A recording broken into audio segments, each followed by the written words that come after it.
जिल्हा परिषदेच्या आरोग्य विभागात भरती झालेल्या उमेदवारांना गाठून त्यांच्याकडून पैसे उकळणाऱ्या रॅकेटचा पर्दाफाश लाचलुचपत प्रतिबंधक विभागाने केला आहे। जिल्हा परिषदेच्या दोन्ही आरोग्य सेविका आणि त्यातील एकाच्या पतिराजांचा लाचलुचपत विभागानं 50,000ची लाच घेताना रंगेहात पकडलं। या प्रकारानंतर आरोग्य विभागाची भरती प्रक्रिया वादाच्या भोवऱ्यात सापडली आहे।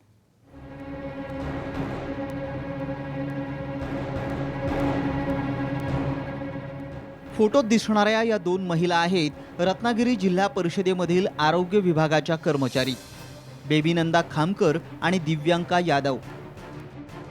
या दोघीही आरोग्य सेविका असून त्यांची नियुक्ती जिल्हा परिषदेच्या मुख्य कार्यालयात करण्यात आली आहे। मात्र या दोन आरोग्य सेविकांचा खरा चेहरा अखेर लाचलुचपत विभागानं उघड केलाय। 2015 मध्ये जिल्हा परिषदेच्या आरोग्य विभागात भरती झाली होती। या भरतीमधील यादी प्रसिद्ध होण्याअगोदरच ही यादी दिव्यांका यादव यांच्या घरी पोहोचली होती। मोबाईल नंबर सकट मिळालेल्या या यादीतल्या उमेदवारांना त्यानंतर फोन करण्यात आले। परराज्यातून आलेल्या आणि निवडल्या गेलेल्या उमेदवारांकडून पैशांची मागणी करण्यात आली। अशीच एका व्यक्तीकडून 4 लाखांची मागणी करण्यात आली। त्यातील राहिलेल्या 50,000ची रक्कम देताना लाचलुचपत विभागाच्या जाळ्यात बेबीनंदा खामकर, दिव्यांका यादव आणि तिचे पती दिलीप यादव सापडले आहेत। या भरतीत नियुक्ती झालेल्या उमेदवारांचा प्रोबेशन कालावधी एप्रिलमध्ये संपत होता। हे पैसे दिले नाहीत तर त्यांचा CR खराब करण्याची धमकी दिली जात होती। या प्रकरणानंतर बेबीनंदा खामकर आणि दिव्यांका यादव यांना निलंबित करण्यात आले। नाही, याच्या बाबतीत मला माहिती DHO साहेबांकडून भेटला होता की असं अँटी करप्शनची ट्रॅप झालेलं आहे आणि त्यांना आपण डिपार्टमेंटकडे लावून त्यांना सस्पेंड करताय।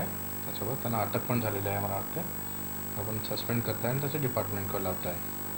ह्याच्या 2 आरोग्य सेविकांना अटक झाली। त्या इथं ते कोणत्या आस्थापनाचा टेबल बघत नव्हत्या, परंतु जी यादी डिक्लेअर होत असे त्यातल्या यांना फोन करून त्या विचारायचं की आम्ही तुमचे CR खराब करू किंवा तुम्हाला तुमची बदली करू, अशा पद्धतीची हे करून समोरच्याकडनं काही मागणी करायची, अशा पद्धतीचं तक्रार त्यांच्याकडून आलेली।